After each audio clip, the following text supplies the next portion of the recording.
없습니다. 저희가 지금까지 살펴본 내용은 하늘에 계신 우리 아버지라고 하는 부른말, 그리고 하나님을 위한 기도로서 하나님의 이름이 거룩히 여김을 받으시오며 나라가 임하시오며 뜻이 하늘에서 이루어진 것처럼 땅에서도 이루어지이다.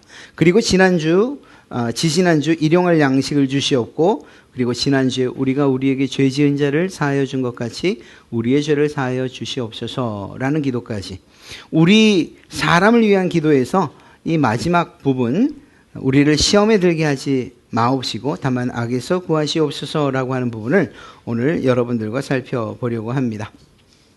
사실 제가 말씀을 전하면서 예화를 잘 안 하는데 오늘은 그냥 잘 이해되고 아마도 이 예화가 여러분들의 삶에 도움이 될 것 같아서 한번 해봅니다. 탈무드에 있었던 걸로 저는 기억했는데 아무리 찾아봐도 잘 못 찾겠더라고요. 아마 여러분들도 알고 있는 그러한 이야기일 것입니다. 어떤 왕이 있었는데 한 청년이 그에게 나옵니다. 왕이시여, 제가 좀 성공을 하고 싶습니다. 정말 제대로 된 성공을 하고 싶습니다. 왕이 묻지요. 정말 그러냐? 그러면 너의 생명까지도 나에게 맡길 수 있느냐? 네, 그럴 수 있습니다. 좋다. 여봐라, 물 한 사발 가지고 와라. 자, 이 물을 줄 테니까 이 사발에 든 물을 어느 지점까지 돌아서 가지고 와야 되는데 단 한 방울이라도 흘리면 안 된다. 만약에 물이 어느 정도 선에서 내려가면 넌 죽은 목숨이다. 이렇게 생명을 담보하고 왕이 시킨 일을 하기로 합니다. 이 청년 같지는 않지만 어쨌거나 이 청년이 정말로 물을 왕이 원하는 만큼 흘리지 않고 가지고 왔어요. 그러자 왕이 묻습니다. 혹시 네가 가는 길에 큰 어물전이 있었는데 그거 봤냐? 아니요, 못 봤습니다. 그래? 그걸 조금 지나면 정말 큰, 정말 우리 고을의 명소라고 할 수 있는 큰 은행나무가 있는데 그건 봤냐? 아니요, 그것도 못 봤습니다. 넌 혹시 돌다리로 건너왔냐? 제가 그런 것 같기도 하고 아닌 것 같기도 합니다.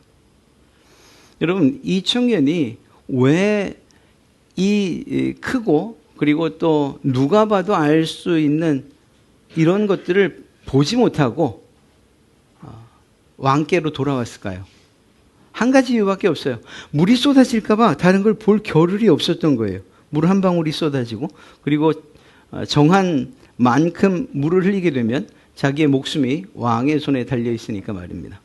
왕은 그에게 말하죠. 그래, 모든 일을 하든지 간에 매사에 네가 하고자 하는 그 일에 열심을, 최선을, 어느 만큼 다른 것 보지 말고 열심히 최선을 다해 집중해서 하면 그것이 성공의 길이 아니겠느냐. 옛날 이야기입니다. 네, 잠시 접어두시고 오늘 여러분들과 함께 살펴보려고 하는 내용은 사람을 위한 기도의 마지막, 우리를 시험에 들게 하지 마시옵고 다만 악에서 구하시옵소서라고 하는 그러한 부분입니다. 여러분, 이 기도는 무엇에 대한 간구일까? 그냥 정답을 미리 말씀드리면 이 기도는 영적인 전투 그리고 영적 전쟁에 대한 간구입니다. 우리는 육신을 입고 살지만 그러나 항상 영적인 전투와 영적인 전쟁 가운데 있는 그런 사람들이라는 사실들을 우리는 잊지 말아야 됩니다. 매 순간순간마다 우리의 마음 가운데에서 때로는 우리의 실제적인 행동을 통해서 때로는 외부적인 요인들에 의해서 계속적으로 싸우고 있는 사람들이라는 사실을 잊지 말아야 된다고요. 모든 성도들은 각종 시험과 유혹에 노출되어 있어요. 그렇죠? 여러분, 심지어는 이렇게 예배하는 이 자리에서도 시험과 유혹이 있다니까요. 정말 졸립다. 시험과 유혹이 있어요. 항상 있어요. 우리가 이곳에서도 있다고 한다면 우리가 살아가는 가정이나 사회나 혹은 직장이나 그 어떤 곳에서도 이러한 시험과 유혹을 만날 수밖에 없는 것입니다. 그렇기 때문에 원수로부터의 보호, 사탄으로부터의 보호가 필요하고 하나님의 도우심이 있어야만 하는 것이죠. 이러한 하나님의 도우심이 없다면 우리는 이러한 영적인 전투나 영적 전쟁에서 실패할 수밖에 없다는 것입니다. 그런데 여기서 정말로 이미 알고 계신 분들이 대부분이겠지만 만에 하나 저도 몰랐었으니까 말입니다. 저 같은 사람을 위해서 한번 좀 살펴보려고 하는 한 단어가 있습니다. 그건 바로 시험이라는 단어입니다. 시험. 성경에는 이 시험이란 단어가 굉장히 많이 나와요. 그런데 이 시험이라는 것이 가지고 있는 의미가 종종 다르게 쓰인 경우가 있다는 겁니다. 오늘 주기도문에서만 이야기하고 있는, 주기도문에서 우리가 암송하고 기도해야 되는 그 내용에도 역시 시험이라는 말이 나오지 않습니까? 시험에 들지 않게 하옵시고, 이 시험. 이 시험이 과연 어떤 의미를 가지고 있는가? 첫째는 테스트, 트라이얼스라고 하는 이러한 평가라는 의미를 가지고 있어요.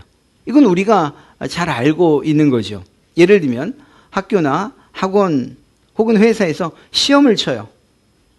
그리고 그 시험에 따라서 등급을 매기고 혹은 또 순위를 매기고 때로는 합격과 불합격을 결정하고 승진과 또 다음 해라고 하는 이렇게 보류를 결정하기도 해요. 무엇인가 평가가 되어져야 할 때에 시험을 친다는 것입니다. 그렇죠?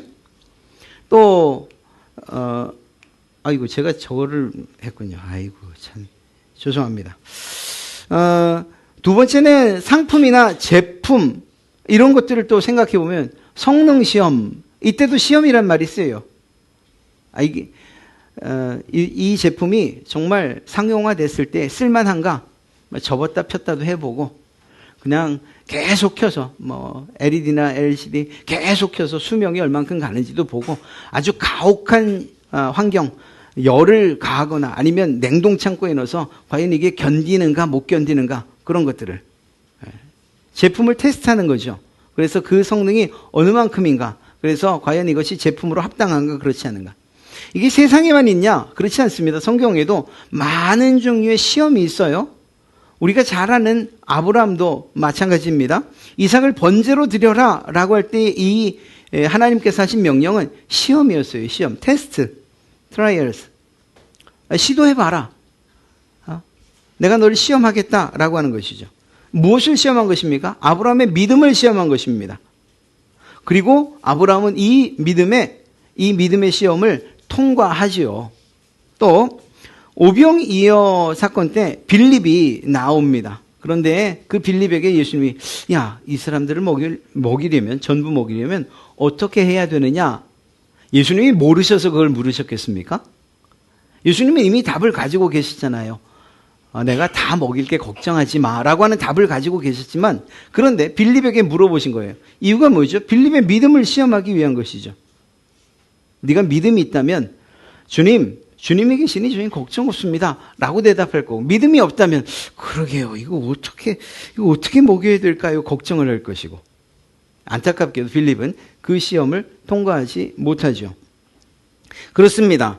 이러한 테스트나 트라이얼스라고 하는 평가는 궁극적으로 수준과 그 어떤 사람의 상태를 알아서 잘하게 하는 것이 목적입니다. 학생들이 시험을 치는 이유가 뭐죠? 그 시험을 쳐서 한 단계 성숙되고 그리고 또 좋은 성적을 갖기 위한 거죠.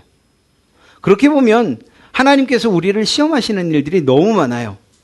때로는 물질로 시험하기도 하시고 때로는 건강으로 테스트하기도 하시고, 이런 아주 극한 환경들을 줘서 그런 상황에서도 나를 바라보냐, 아니면 정말 그 문제에 함몰돼 가지고 걱정하고 근심하고 고민하고 한숨이 땅을 뚫도록, 땅이 꺼지도록 한숨만 하고 있느냐, 이런 거 보시는 거죠. 사랑하는 성도 여러분, 하나님께서 여러분들의 신앙 그리고 여러분의 삶의 그러한 성숙 그리고 성장을 위하여서 시험하실 때 그 모든 시험에 넉넉하게 통과하시는 그러한 여러분 되시기를 주님의 이름으로 축복합니다. 그런데 시험이라고 할 때 성경에 이 시험만이냐? 그게 아니에요. 제가 미리 보여드렸습니다만 템테이션이라고 하는 유혹도 우리 성경에는 시험이라고 표현이 되어 있어요. 이게 정말 좀 답답해요. 저는 잘 모르는, 정말 이 성경 번역이나 혹은 또 성경학자나 신학자도 아니기 때문에 이렇게 한 이유를 잘 모르겠습니다만, 그냥 저같이 그냥 평범한 사람들이 이해하기 쉽게 성경을 다시 쓴다면 적어도 이 부분만큼은 좀 바꾸고 싶어요. 문맥을 살피다. 이건 유혹이구나, 유혹. 요건 유혹. 요건 미혹. 요렇게 표현하면 더 좋겠다. 요거는 테스트. 요거는 정말 시험. 그렇게 쓰면 좋겠다. 요런 장면들이 성경들이 몇 있습니다. 자, 유혹과 미혹. 이것은 무엇을 의미하는가? 죄를 범하도록 우리의 정신이나 우리의 마음, 우리의 육신을 혼란하게 하는 거예요. 미혹하게 하는 것이에요. 이때 어떤 힘, 보이지 않는 힘이든 보이는 힘이든 혹은 어떤 일들, 어떤 상황들, 어떤 상태, 어떤 방법, 어떤 조건을 제시하면서 우리를 미혹하는 거죠. 그냥 신앙과 상관없이 우리는 다이어트 하기로 늘 결심하잖아요. 그런데 그날따라, 그 시작하기로 한 그날따라 정말로 맛있는 뷔페집을 가네요. 이게 정말 시험이 아닐 수가 없습니다. 이건 유혹이에요. 시험이라고 하지만 사실은 유혹이에요. 음식의 유혹, 식욕에 대한. 그걸 이기면 목표하는 바를 이룰 것이고, 운동해야지. 이 게으름 때문에 사실은 해야 함에도 불구하고 이 게으름이라는 유혹 때문에 거기 넘어지기도 해서, 그래서 결국은 실패한다. 이런 이야기들을 하기도 합니다. 제 이야기입니다. 이렇듯이 미혹과 유혹, 이것은 죄를 범하도록 이끄는 모든 것을 유혹과 미혹이라고 이야기할 수 있습니다. 그런데 안타깝게도 성경엔 이건 역시 시험이라고 표현하고 있다는 거예요. 이러한 유혹과 미혹, 템테이션의 목적이 무엇일까요? 그 목적은 한 가지밖에 없습니다. 죄를 짓게 하려는 것이 목적이에요. 그러니까 하나님은 우리를 미혹하거나 유혹하지 않으신다라는 공식이 성립할 수밖에 없는 거죠. 하나님은 결코 여러분들을 유혹하지도 미혹하지도 않으십니다. 하나님은 죄와 상관없으신 분이시기 때문입니다. 자, 이 두 가지가 똑같은 단어, 시험이라는 단어 안에 똑같은 이 한 단어 안에 두 가지 의미가 담겨져 있다는 것을 이제 잘 염두에 두시고 다음 성경들을 한번 보겠습니다. 자, 하나님은 시험하십니다. 그러나 시험하지는 않으십니다. 이거 도대체 무슨 말입니까? 아니, 시험하시면 하는 거고 아니면 아니지. 하나님은 시험하신다. 그런데 시험하지는 않으신다. 성경에 나와 있는 단 한 단어로 표현되어 있기 때문에 아까 말씀드린 두 의미가 한 단어, 시험이라는 단어로 표현되어 있기 때문에 이런 이야기가 가능한 거예요. 예를 들어서 성경을 보면 시험을 참는 자는 복이 있나니 이는 시련을 견디어낸 자가 주께서 자기를 사랑하는 자들에게 약속하신 생명의 면류관을 얻을 것이기 때문이라는 말씀이 있습니다. 자, 여기에서 시험과 시련은 무엇을 의미하는 것일까요? 고민하지 마십시오. 바로 트라이얼과 저 동그라미가 잘못됐네요. 테스트. 영어 성경을 보면 제가 영어를 잘해서 쓴 게 아니고 그냥 영어 성경의 뜻을 분명하게 표현해주고 있기 때문에 쓴 겁니다. 제가 읽을 줄 아는 단어는 트라이얼하고 테스트예요. 두 가지. 그러니까 시험이라는 말이 트라이얼이라는 단어로, 시련이라는 단어가 테스트라는 단어로 표현되고 있다고요. 그런데 이것은 우리가 앞서 살핀 대로 말한다면 시험하시죠. 무엇을 위해서? 여러분들의 신앙의 성숙과 성장을 위해서 때로는 시련도 주시고 때로는 시험도 하시는 거예요. 때로는 우리의 몸을 아프게도 하시고 때로는 돈이 없게도 하시고 때로는 쫄딱 망하게도 하시고 때로는 자녀들을 통해서 정말 큰 어려움이나 마음의 고통을 겪게도 하시고 때로는 부모를 통해서 그런 상황들을 연출하기도 하시고 때로는 아들을 바치라는 명령을 하기도 하시고 때로는 다 하실 거면서 이거 어떻게 하면 좋겠냐라고 묻기도 하시는 거죠. 궁극적인 목적은 무엇이냐? 하나님께서 이렇게 시험하실 때의 이 시험은 그 시험을 견디면 한 단계 성숙한다는 데에 목적이 있습니다. 그리고 하나님은 여러분들의 믿음이, 여러분들의 신앙이 자라기를 원하셔요. 자라기를 원하시기 때문에 여러분들을 시험하신다는 것입니다. 이런 점에서 하나님은 여러분을 시험하십니다. 그런데 이런 성경 구절도 있습니다. 사람이 시험을 받을 때에 내가 하나님께 시험을 받는다 하지 말지니 하나님은 악에게 시험을 받지도 아니하시고 친히 아무도 시험하지 아니하시느니라. 여기도 똑같이 시험이라는 단어가 썼죠. 네. 이걸 또 하여간 우리말은 아니니까 너무 나 저 단어도 걱정하실 필요 없습니다. 제가 말씀드렸죠. 저도 저 노란색 단어밖에 몰라요. 이 말대로 유혹이다, 미혹이다라는 단어로 이 문장은 해석돼야 돼요. 그래서 만약에 이걸 다시 번역한다면 이렇게 되는 거죠. 사람이 유혹을 받을 때에 죄에 대해서 사탄에게 유혹을 받을 때 내가 하나님께 유혹을 받는다 하지 말아라. 왜냐하면 하나님은 악에게 사탄에게 유혹을 받지도 아니하시고 친히 아무도 자기의 성도이건 믿지 않는 사람이건 유혹하지 아니하시는 분이시기 때문이다. 조금 더 뜻이 좀 분명해지죠. 그렇습니다. 여기에서 사람이 시험을 받을 때라고 하는 이 시험은 유혹을 의미하는 tempted를 이야기합니다. temptation. 네. 하나님은 결코 여러분들을 유혹하지 않으세요. 하나님이 여러분들을 유혹하신다고 생각하십니까? 그런 경우는 결코 없어요. 하나님은 그런 기만, 속임, 이런 걸 하시는 분이 아니시기 때문이에요. 하나님의 성품은 진실이에요. 진실. 참. 그렇기 때문에 하나님은 어떤 상황, 어떤 일, 무엇을 가지고도 여러분을 유혹하지 아니하시는 분이십니다. 만약에 여러분들이 정말 하나님 왜 이러십니까? 나에게 왜 큰 시련을 주십니까? 시험을 주십니까? 라고 할 때에 그것은 유혹이 아니에요. 유혹이 아니고 여러분들을 자라게 하시려는 하나님의 시험이다. 이렇게 봐야 되는 거죠. 시험이라고 하는 단어가 나올 때에 이게 사탄의 유혹일까 미혹일까 아니면 하나님께서 우리의 신앙을 성장케 하시려는 그런 정말 테스트, 트라이얼일까? 이걸 좀 한번 살펴보시면서 성경을 읽는다면 좀 더 그 뜻을 잘 이해하실 수 있을 겁니다. 아니면 NIV든지 영어 성경을 옆에 펴놓으시고 같은 절에서 다른 글자 몰라도 돼. 오늘 말씀드린 요 단어들 테스트, 트라이얼 요거냐 아니면 tempted냐 요 두 개만 구분하시면 돼요. 그러면 그 뜻을 분명하게 알 수 있습니다. 자, 그러면 오늘 우리가 주기도문에서 했던 것처럼 우리를 시험에 들게 하지 마시옵고 라고 할 때 이 시험 무엇을 의미하는 걸까요? 그렇습니다. 사탄의 유혹과 미혹입니다.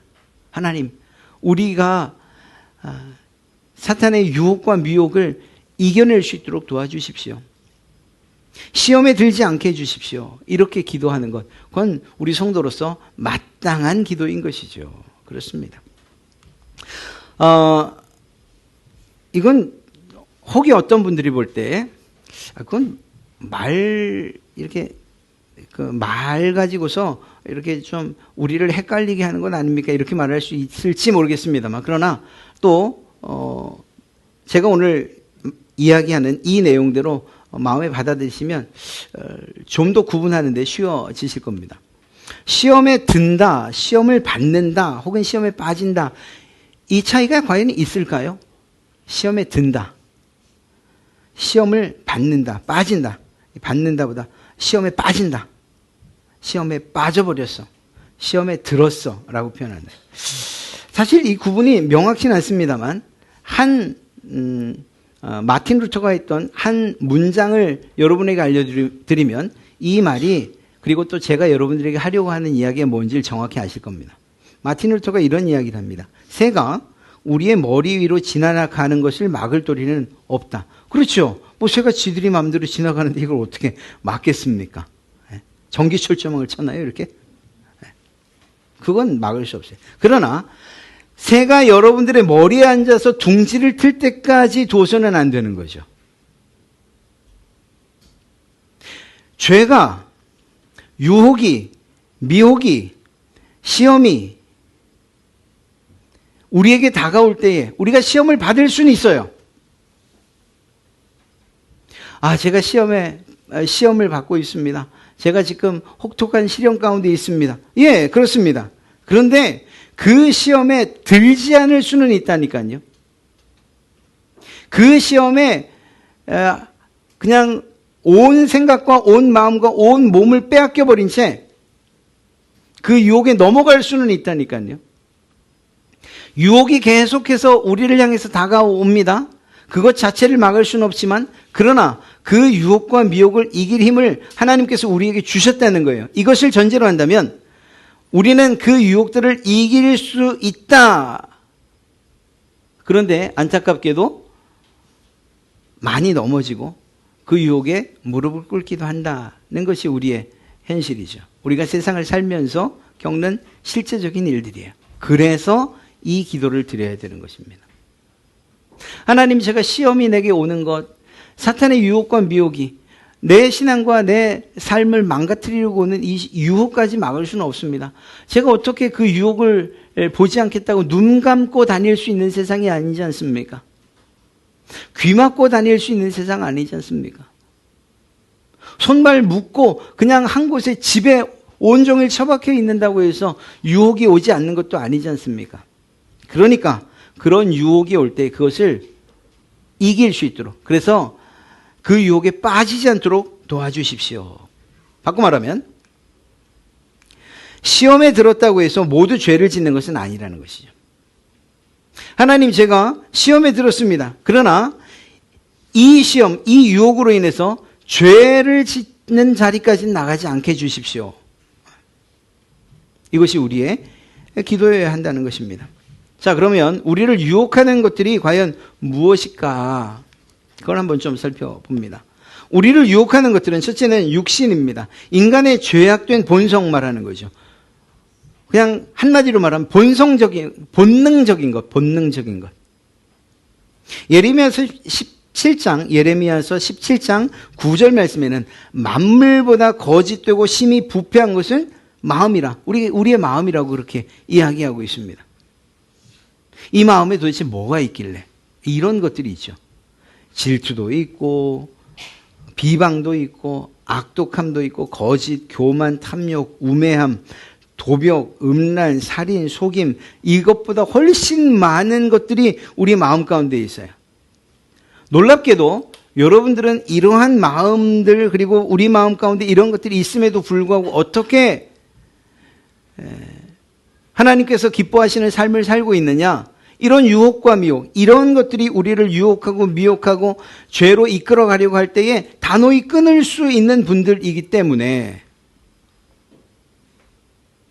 이런 것들이 마치 새처럼 우리의 머리 위를 지나가고 있지만, 그러나 우리의 머리에 둥지를 틀게 하지는 않기 때문에 우리가 하나님이 기뻐하시는 선한 영향력을 끼치며 하나님의 백성으로서 살아가고 있다는 것입니다. 그러나 우리가 조금만 방심하면, 우리가 조금만 마음을 내려놓으면 우리의 마음으로부터 솟아나는 이 모든 악한 생각들이 우리를 잡아 먹을 것이라니까요. 잡아 삼킬 것이라니까요. 다른 누가 우리를 유혹하는 것, 저 밖에서 혹은 또 우리의 가까이 있는 친구가 혹은 가장 사랑하는 사람이 우리를 유혹하고 미혹하는 있을 수 있습니다. 그러나 그건 다 차치하고라도 이미 우리의 마음으로부터, 우리의 죄악된 본성으로부터 우리는 늘 미혹과 유혹을 당하고 있는 거예요. 그런 점에서 우리를 유혹하는 것은 바로 나의 육신, 나의 마음, 죄악된 본성이라는 것을 인정하십시오. 그럼 나는 깨끗해. 나는 얼마나 내가 하나님의 말씀에 순종하고 나는 죄를 멀리하고 사는지 알 수 없어. 그렇게 말할 수 없어요. 한순간 넘어지기 때문입니다. 우리를 유혹하는 것들, 두 번째는 무엇인가 하면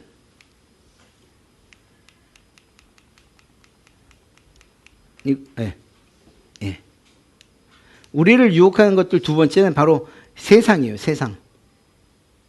세상이 어떻게? 야, 예수 믿는 사람들 내가 보면 너무 고리타분해. 너무 고지식해. 아니, 세상이 다 속고 속이면서 사는데 뭘 유별나게 혼자 정직하게 산다고 그러냐.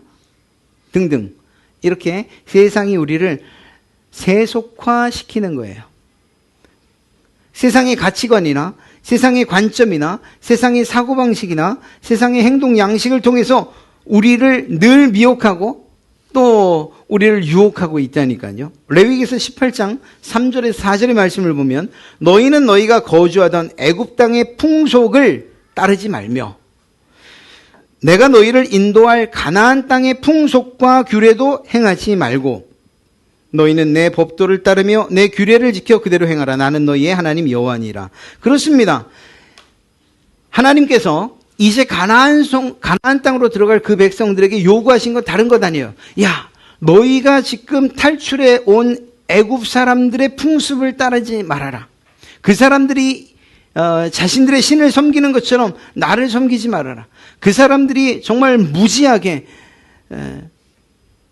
그들이 정말 호전적으로 도전적으로 말과 마차의 힘을 가지고 세상을 정복할 수 있다고 말할 때 너희는 그렇게 생각하지 말아라. 전쟁이 군사력이 있다고 말하는 그 애굽 그들을 따르지 말고 모든 전쟁은 나에게 있다는 것 내가 너희에게 그렇게 말하니 믿어라. 이게 하나님의 말씀인 것이. 하나님께서 또 말씀하십니다. 이제 너희가 가나안 땅에 들어가 살 텐데 제발 그 땅의 사람들처럼 바알과 아세라 앞에 절하지 말아라. 너희의 쾌락을 위해서 우상을 섬기지 말아라. 너희의 성적인 그러한 쾌락을 위해서 우상 앞에 가서 그 못된 짓 하지 말아라. 우상에게 너의 자식을 바치는 일들을 하지 말아라. 왜냐하면 그들은 그렇게 하고 있으니까. 그런데 너희는 그렇게 하지 말아라. 하나님께서 이 이스라엘 백성들을 향해서 가나안의 풍속, 그들의 규례, 이집트의 풍속 따르지 말아라 이렇게 이야기하고 있는 것이죠. 그렇습니다. 오늘날도 마찬가지예요. 오늘날 실제로 이집트라는 나라가 우리를 유혹하고 있습니까? 아니죠. 그냥 세상이 여러분들이 살아가는 그 세상이 교회 문을 열고 나가면 그 세상이 여러분들을 유혹하고 있다니까요. 야, 성공하려면 어떻게 해야 되냐? 야, 이 세상에 돈이 최고 아니냐? 아니, 겸손하고 낮아지고 진실하고 착해서 이 세상 어떻게 살아가냐? 좀 더 과격하게 표현하죠. 착해 빠져가지고. 착해 빠지면 하나님이 좋아지죠. 그걸 갖고 우리에게 이야기해요. 그렇게 해서는 세상 못 살아간다. 에베소서 2장 1절 말씀을 보면 그때 너희는 그 가운데서 행하여 이 세상 풍조를 따르고 그러니 따르지 말라는 걸 이야기하는 거죠. 이 세상 풍조가 무엇입니까? 물질 만능주의. 성공이라면 모든 것들을 다 짓밟고 올라가도 되는 친구조차도 의리조차도 사랑조차도 가족조차도 없어요. 그냥 성공을 위해선 부자가 되는 길이라면 그냥 짓밟고 올라가는 거 그게 세상이죠. 그렇게 살지 말라는 거예요. 쾌락 중심으로 살지 말라는 거죠. 몸의 쾌락. 술, 마약 다 자기의 몸을 위한 쾌락 아닙니까? 그런 거 하지 말라는 거예요. 내가 주는 진정한 기쁨을 한번 맛보지 않겠니? 우리에게 말씀하시는 거죠. 세상이 사는 방식은 그런 거예요. 성적인 죄악들은 반드시 이러한 쾌락들을 동반하고 있지 않습니까? 아니, 죄의 특성이 그래요. 여러분, 죄가 만약에 여러분이나 제가 죄를 짓는데 딱 죄를 딱 짓고 나면 이 가슴 속으로부터 쓴 물이 쫙 올라와요, 이렇게. 그럼 죄 지으시겠어요? 저는 그걸 반복하면서 죄를 짓고 싶지 않아요. 죄의 특징은 항상 그 순간엔 우리를 만족시켜준다는 거예요. 마시든지, 먹든지, 놀든지, 무엇을 하든지 죄를 짓는 순간엔 적어도 우리의 몸에 정신이든 마음이든 몸이든 즐겁다니까요. 그렇기 때문에 그 죄를 버리지 못하는 거죠. 이스라엘 백성들이 그랬고 하나님의 백성들이라고 하는 그리고 또 그들까지 갈 것 없이 우리가 그렇기 때문입니다. 그렇습니다. 향락이 있고 이기적이고 권력, 욕망 등등 이 모든 것들을 한번 생각해 보십시오. 세상은 이것이 있으면 이런 것들을 얻으면 이런 것들을 얻기 위해서 성공과 그리고 모든 부를 얻기 위해서 모든 것을 다 해도 된다고 말하지만 그러나 하나님은 그렇게 말씀하지 아니하시죠. 그러니까 우리가 세상을 살면서 무엇에 가치를 두느냐 이건 정말 중요한 것입니다. 만약에 우리의 최종적인 삶의 목적지가 이 세상이라고 한다면 저는 우리 세속화됩시다. 세상의 가치관을 가지고 삽시다. 성공해야지 성공도 못하고 한 번 태어나서 죽는 인생 이렇게 비리비리하게 살 건 뭐 있습니까? 제가 친히 배워서 속이는 방법, 사기치는 법 알려드릴 거예요. 그런데 이 세상이 끝이 아니잖아요. 이 세상이 끝이 아니잖아요. 모든 욕망을 가지고 권력의 정점에 명예의 끝자락에 성공과 모든 부를 누리는 사람이 됐다 하더라도 그가 마지막에 가는 길은 죽음 아닙니까? 그 죽음의 문을 넘어설 때에 과연 우리는 하나님 앞에서 어떤 평가를 받을 것인가? 그것을 생각한다면 이런 것들이, 이런 세상의 가치관과 관점과 사고방식과 행동 양식을 통해서 여러분들을 유혹한다 하더라도 이것들을 이겨낼 수 있어야 한다라는 것입니다. 자, 그러면 이제 가장 중요한 것입니다. 좋아요. 그러면 우리를 유혹하는 것들의 주체가 뭐냐 이거예요. 그건 분명합니다. 사탄과 마귀입니다. 육신과 세상을 통해서 성도를 유혹하는 거예요. 우리의 마음속에 내가 나 스스로 하는 것이라고 생각하십니까? 아니에요.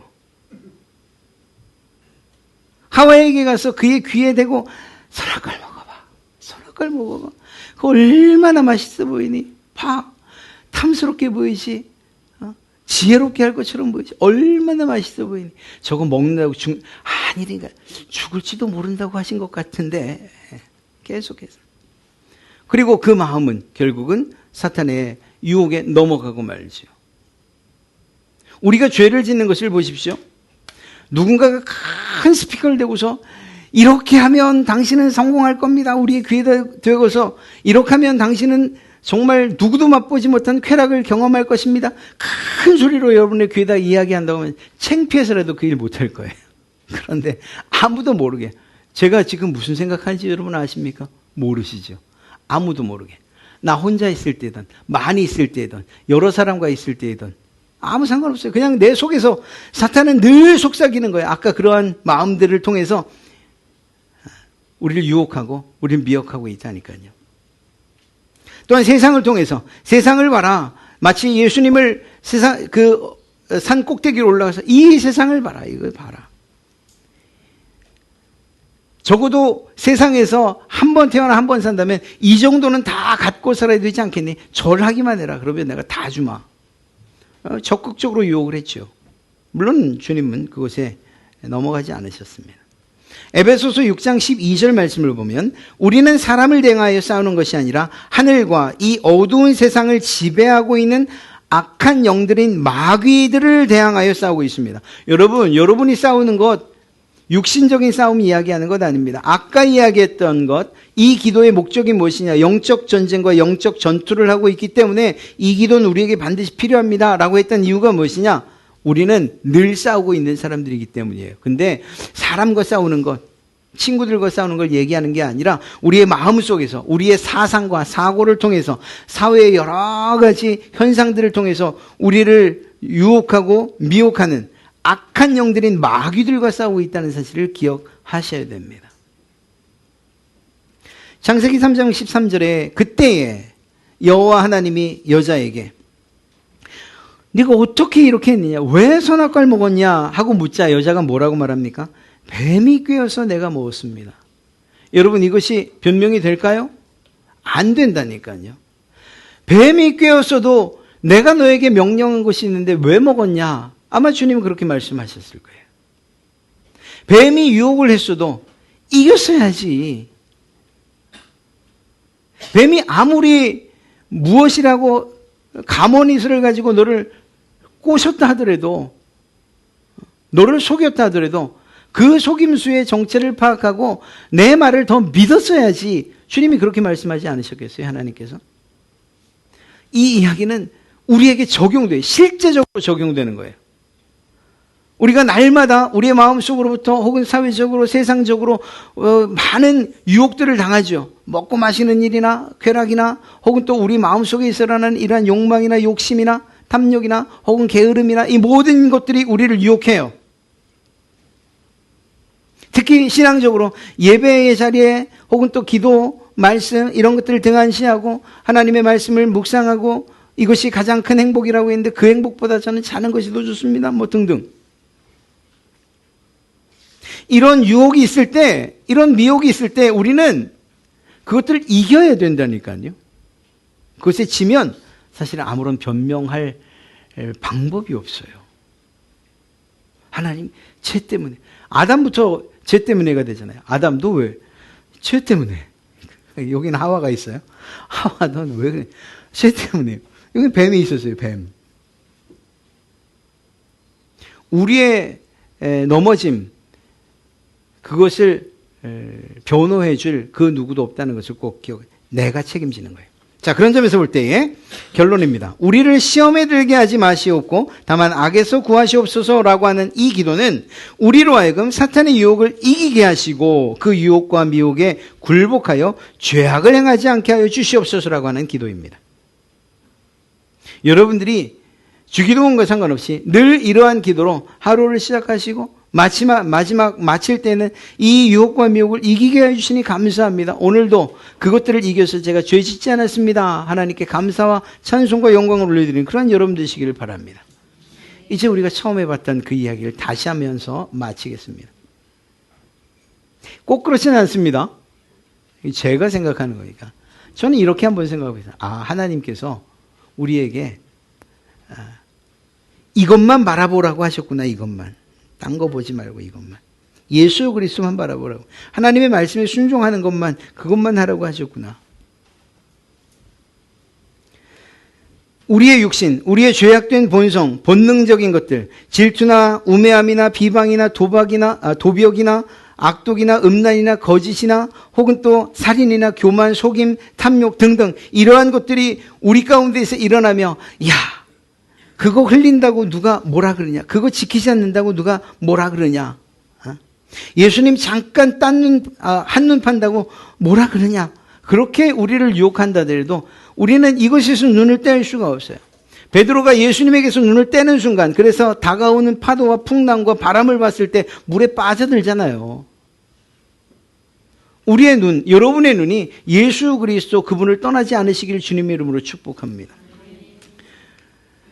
세속화, 세상의 가치관, 관점, 사고방식, 행동양식, 물질이나 이기적이나 성공이나 권력, 혹은 쾌락이나 욕망, 향락 등등 이 모든 것들로 우리를 애워싸며 우리를 전방위적으로 공격할 그때에도 우리를 아무리 찔러대도 아무리 우리 앞에서 이렇게 미혹하고 유혹을 해도 우리의 눈이 예수 그리스도를 떠나지 아니하고 하나님의 말씀을 순종하는 이 일을 떠나지 않으시길 주님의 이름으로 축복합니다. 그럴 때 하나님 앞에 가서 하나님, 제가 하나님의 말씀대로 살았습니다. 내가 예수 그리스도만 바라보고 살았습니다. 사탄과 마귀가 육신과 세상을 통해서 여러분과 저를 유혹한다 해도 우리는 예수 그리스도만 바라봐야 합니다. 하나님의 말씀에 순종해야 합니다. 그때 이 세상을 이겨낼 수 있기 때문인 것입니다. 그리고 오늘 기도문은 이러한 것에 관한 기도의 제목이라는 거예요. 사랑하는 성도 여러분, 제가 말씀드린 것보다 훨씬 더 많고 다양한, 그리고 넘어갈 수밖에 없는 유혹들이 더 많은 세상이에요. 제가 말씀드린 건 그냥 빙산의 일각이 불과해요. 한번 생각해 보십시오. 오늘은 내가 무엇 때문에 넘어질 뻔했는가? 오늘은 내가 무엇 때문에 죄를 지을 뻔했는가? 오늘은 내가 무엇 때문에 하나님 앞에 나오는 이 자리를 소홀히 했던가? 등등. 오늘은 내가 왜 기도하지 못했던가? 내가 오늘은 왜 하나님의 말씀에 따라 선한 일을 행하지 못했던가? 그것마다 각각의 핑계들이 있고 그것은 핑계가 아니라 사탄의 유혹이었고 미혹이었다는 사실을 기억하십시오. 그것은 오늘 하루뿐만 아니라 내일도 우리가 살아가는 숨쉬는 그 내내, 그리고 아주 강력하게 아주 다양한 방법으로 매 시간 매 분초마다 우리를 공격해 올 것입니다. 이러한 유혹과 미혹, 내가 한 번은 막았고 두 번, 세 번까지 네 번째 넘어가겠다 그러지 마시고 그때마다 그럴수록 주님을 더 바라보시고 하나님의 말씀을 순종하겠다. 하와가 하나님의 말씀을 조금만 더 기억했더라면 죽을까 하노라가 아니라 하나님께서 죽는다고 하셨다라고 분명히 이야기했더라면 그는 그 모든 시험을 이겨냈을 것입니다. 그런 점에서 하나님의 말씀을 아는 것과 그리고 공부하는 일들은 참 중요한 일이죠. 이 모든 시험과 유혹을 이겨낼 수 있기 때문입니다. 자, 오늘 시험의 두 가지 의미를 살펴봤고 여러분들이 성경을 읽다가 시험이라는 단어가 나오면 이게 도대체 사탄이 우리를 미혹하려는 것인가 유혹하려는 것인가 아니면 하나님이 우리를 성장케 하시려는가 이런 것들을 잘 구분해서 읽으시면 참 좋겠고 무엇보다 오늘 우리를 시험에 들게 하지 마시옵고 다만 악에서 구하옵소서라고 하는 이 기도의 제목은 사탄과 마귀가 육신과 세상을 통해서 우리를 유혹할 때 늘 유혹하잖아요. 그때 주님만 바라보라는 것이구나. 내가 그때 하나님의 말씀에 순종하겠습니다 라는 이러한 다짐을 다시 한번 다지라는 것이구나. 그렇게 이겨내라는 그러한 말씀이시구나. 하나님 제가 그렇게 이겨내겠습니다. 이런 마음으로 우리가 살아가야 할 줄로 믿습니다. 다음 한 주간도 어떤 유혹과 어떤 미혹이 여러분들을 흔들려 할지 모릅니다. 그러나 그때마다 오늘 말씀을 생각하시면서 하나님의 말씀으로 예수 그리스도를 바라봄으로써 그 모든 시험과 유혹, 미혹을 능히 이겨내시는 그런 여러분 되시기를 주님의 이름으로 축복합니다.